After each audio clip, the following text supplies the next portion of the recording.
All right, welcome everybody to, according to Andrew, number 26, modern day derogence and other thoughts. And for those of you who are unfamiliar with the term, we will get into it. But before, I want to talk about the photo that I have, or not photo, but painting, from, is it Monague? Hold up, let me double check the name. Where are you? It is Monague. Monague Dawson. I have used a couple of his now, and I'm really starting. He's getting up there in terms of like some of my favorite painters. Really likes doing boats. That's his thing. But this is the first like modern day boat ones. The previous ones had been sailing boats. Um, and then you got like these ironclad steamships now, which I find interesting. This one was from the 20th century. They're all 20th century. So that was when he was alive. But it's got some great art. So the full details of that will be down in the description of the YouTube video if that's where you're watching this. All right, derogence. That's what we're here to talk about today. So the idea of derogence, let me get the official definition here. Derogence, here we go. Oh, what? Why did that not go to the encyclopedia? Hold up. Okay, so it's a French term, and it's not gonna be, here we go. So derogence consists in acts that are unworthy of a noble person. It affects was to make the privileges of the nobility. It made you lose noble privileges, even if the nobility was recent or ancient. And according to some, if several generations of derogence succeeded, the excise of certain professions was derogatory, like that of merchants, artisans, domestic and sublaterine offices. Man, they could just use the weirdest words for all this stuff. Anyway, basically, if you did particular things, you were no longer considered of noble birth, and then you lost your noble status and your noble privileges. That's the big deal. So, this got to such an extreme that in France, between the 1600s and the 1800s, there was about 1/3 of the nobility, according to State and Status, the book that I'm reading right now. There's about 1/3 of the nobility that were forced to beg for money and food, but they wouldn't let go of their noble status to make it so that they could make money. Like they rather keep their noble status than not have to beg, which seems weird, right? Like when you first think about that, you're like, really? Like that's so important. Like this false status is so important to you that you'd give into begging before you would give up this status, which somehow that wasn't derogatory and didn't make you lose your status. That part's unclear. But one thing that I found interesting is it links back into our modern times. And for those of you who are wondering how, so just think about if you go and get a degree. This, at least it links it back to my look on stuff. So I have an engineering degree, if for those of you unfamiliar. And part of that degree, there's certain things that ring of the same derogence type thing. So, so I have a mechanical engineering degree. So one of the things is, if you get in, so with a mechanical engineering degree, you can do manufacturing or mechanical. If you decide to go down the manufacturing route, a lot of times that the people claim, and this is actually somewhat true in all honesty, that because you have all this experience in the manufacturing side, you won't be able to, unless you switch over pretty early in your career, and even then, it's hard to switch over from once you pick one of those paths to switch over and go from like manufacturing to like a design engineer. For some reason, companies kind of won't hire you, so it kind of creates this derogence thing where it's like, well, I would rather be destitute, not have a job in any of that stuff, because I want to be.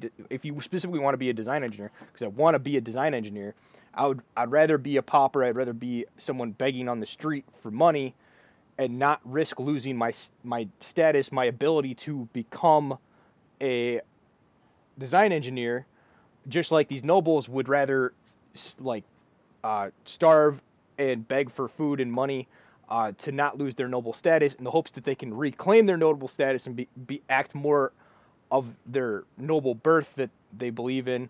And that same thing kind of happens with like this engineering thing. Like I'd rather wait and act like a or not have a job and hope that the nobility thing changes, uh, so that I can kind of get back in the good graces over having a job kind of thing. And then this even works where it's to a certain degree where it's like, well, okay, I can go just kind of get any job in the meantime, but it's like, does that make it so that uh, your work experience makes it so that you can no longer get like an engineering job, and so you put in all this time and work to get uh, this accreditation, this certificate that says, oh, hey, you're this thing, but it's like it doesn't matter because, um, you know, your other work experience basically makes that null and void, and so it creates this similar situation where you don't want to give up this. I I want to say false credential, but it's like some kind of credential or like piece of paper kind of thing. Um, you know, and maybe this is me hanging out, but like engineering college isn't easy by any means. Like it's a struggle. So it's like it's a credentialism, it's a piece of paper and stuff like that. But it was also a challenge. Like uh, maybe it wasn't the hardest major kind of thing, but it was probably up there. There's more college majors that are purely credentialism, and there's a lot. And when I got into the engineering field, it definitely felt more like a credential. Like engineering school is way harder than engineering job. You do not need to go to engineering school to do most engineering jobs, at least from my experience. Like the stuff I learned in college versus what has been required of me. Now I get that school is trying to prepare you for any potential. Like engineering is a very broad field, and there's a lot of potential areas you can go into. So like if I don't go into an aerospace industry, I'm probably not going to use heat and mass and fluid dynamics. Okay, but if I go into like some kind of structural thing, I'll use my statics and dynamics and not fluid flow type stuff. Okay, I get like some of that stuff, but like it didn't even rise to that level. And I get it. I studied to be a mechanical engineer and I ended up being a manufacturing engineer, but at the same time, it was like, it wasn't even close to like any sort of challenge that came up in school, and that was very frustrating. Um, the real challenge was not wanting to just quit because you're so bored because it's like there's like it's just mind-numbing paperwork all day every day.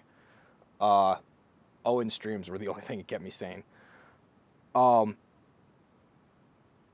so that was kind of my thoughts on that. I thought it was kind of interesting that you have this idea of this older nobility type thing that also goes into kind of how modern day things work. Um, so the second thing that I wanted to touch on was this idea of crunch time, and this since we're kind of talking about work and stuff like that, it ties into it a little bit.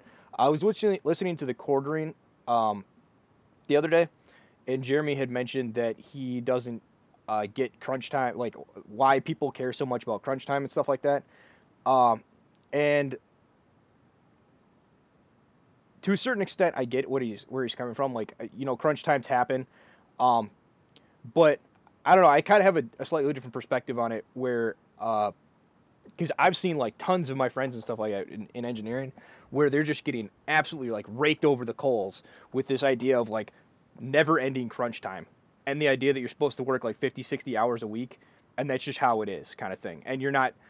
It's like, okay, well, my contract says 40 hours a week, and this is how much you pay me. And you want me to work 20 hours more a week, but you don't expect to compensate me for this extra work that I'm putting in. Like, that seems,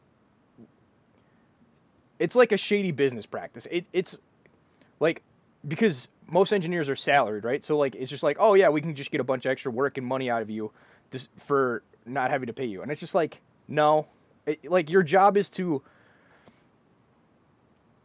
I don't know. For me, when it comes to crunch time, it falls on a failure of scheduling and planning by the higher ups and administrative type people, and they just expect you to deal with it, kind of thing. And it's one thing if it happens once and there's like an extended thing and you have issues and you get it fixed. But if it's happening every single time there's a project, you have a problem. You have a planning problem, and it's like a systematic planning problem. Um, like it's one thing to have like a month's worth of crunch time. It's another to have like 6 months worth of crunch time. Like, and burning people out constantly. Like that's just unrealistic to have people work. Well, I guess people used to work 60 hours a week all the time, but uh, that's not the modern. That's not what we signed up for the modern thing. It'd be one thing if it's like, all right, we're gonna hire you on, we're gonna pay you X amount, and we expect 60 hours out of you. Okay, that's in my contract. You expect 60 hours out of me, fine. But like, don't sign one thing and expect like that'd be like me coming to you at the end of the year and expecting more money out of you. It's like, no, we agreed to this amount of money, and this is what I would get. And I know a lot of companies do like bonuses at the end of the year, and it's very nice, but like it's not expected, it's not necessary. It's like a nice extra thing. And a lot of times those bonuses are just kind of like them saying, yeah, sorry we totally screwed you by making you work like way more hours than you were supposed to. Here's like some of that money that we basically owe you already back. And a lot of times it doesn't rise to the level of what it is actually required to properly compensate those people. Um, so yeah, so but I get like where maybe sometimes people like love the crunch time or kind of if you're working on like if you're starting your own business kind of thing and you have to work like crazy hours constantly because it takes a lot of work to get a business off the ground. Like I get that. And I'm not saying that's like necessarily a bad thing. And it's another to like do it out of passion and another it's one thing to do it out of passion and like wanting to do it and it's another to like kind of do it out of fear and be like do this or you're fired, right? It's it's like a different thing. Um and when you're doing it for your passion, it's a different thing also because it's there's like no contract there. It's like you however much work you put in is how much you get out of it. So it's like I'm gonna start a business. I've decided I'm gonna invest 80 hours a week into this for the first 2 years so that I can get it off the ground in like one year earlier than it would be able to otherwise, and I think that'll increase the probability of my business taking off. Okay, that's you making a conscious decision of like you wanted to specifically cram the schedule to make certain um, key deadlines, and there was a sacrifice there that was consciously made that you are going to take on. But like the other side of it is, it's like you can't say like, okay, I'm gonna crunch the schedule super hard, and but I'm only gonna work 40 hours. But all the people under me are gonna work like 80 hours, and that's usually not how it works. Usually the people that are running the show are also putting in like those longer hours kind of thing. But um, it's just I don't know. Well also yeah okay we'll get into that in a second. So yeah, these longer hours just it's not necessarily it's like a conscious choice thing, but it's something where a lot of times like some of the younger people in these positions are kind of forced into like you're gonna do more than your contract says, and I just think that needs some pushback in the modern times because it's being like abused, I believe, and it's one of the reasons it's abused so much is because um, it not gatekeeping, but it's like those who like if you had somebody that was like I'm going to respect my contract, I'm working 40 hours and then after 40 hours like you have to pay me more or like and not like straight like I will work an extra 10 to 20 hours every once in a while or do it for a month straight kind of thing. I'm not doing it for continually month after month to meet deadlines that you didn't set up properly and schedule properly despite the fact that I probably told you we need more time than this.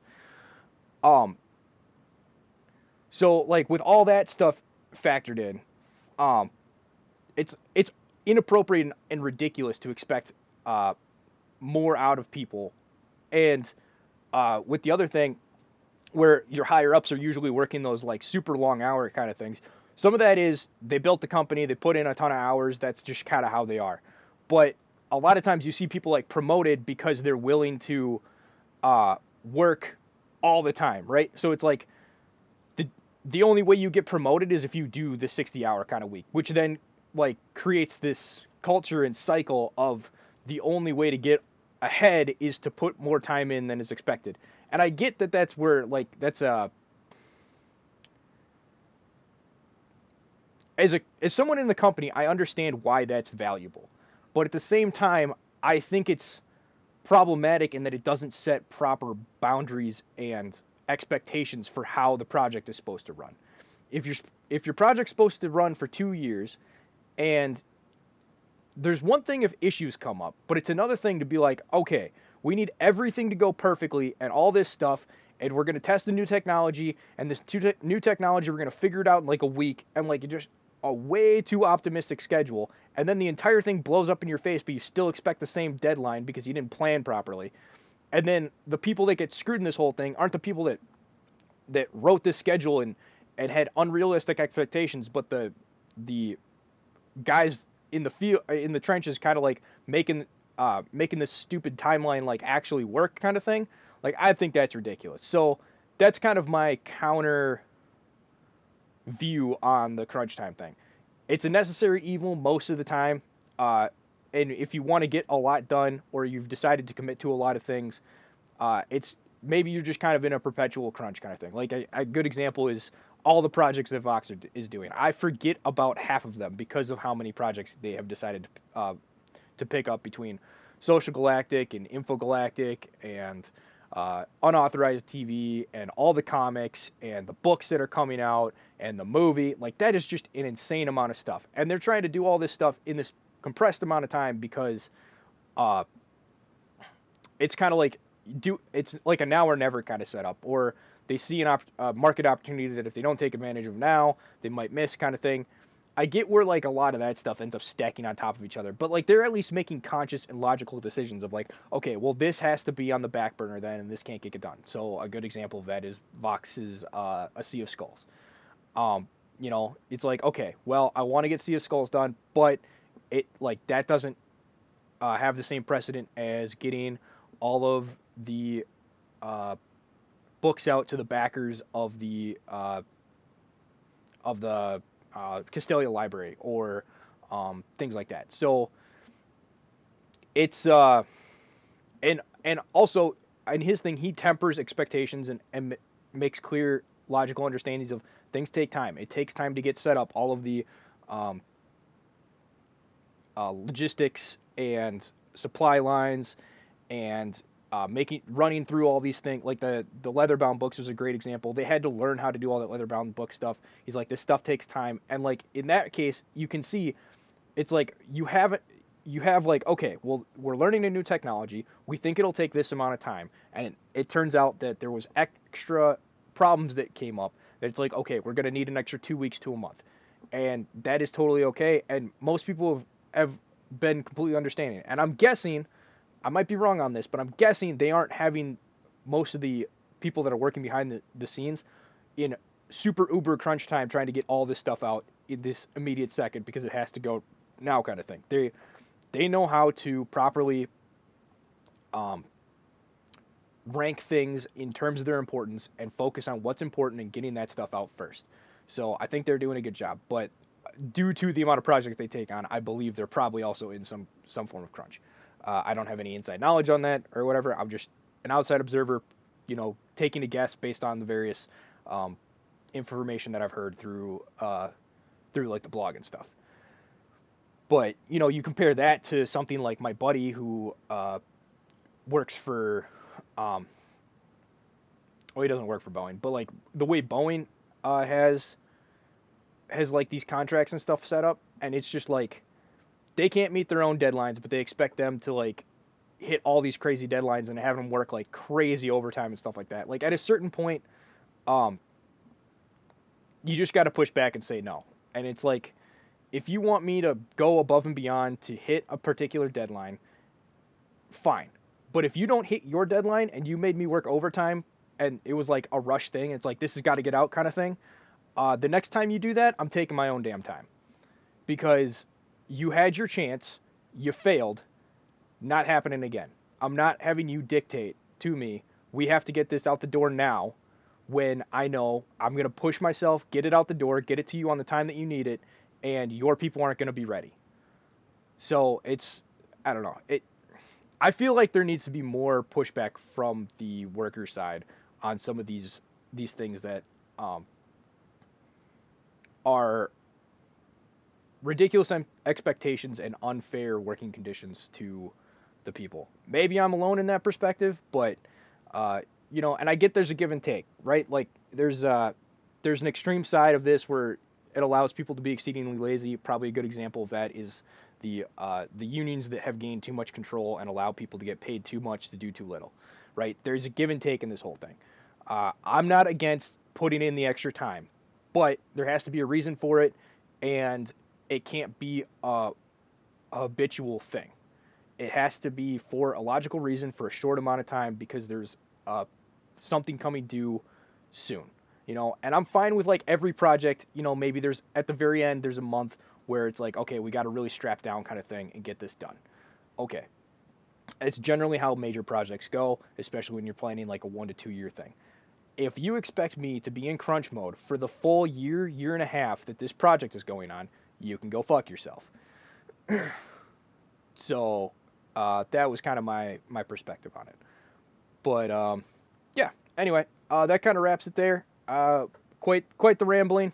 I guess I went into the crunch thing a little bit more than I thought I was going to.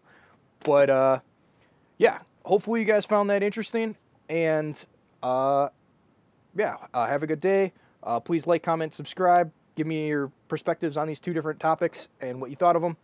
And I hope you have a good one.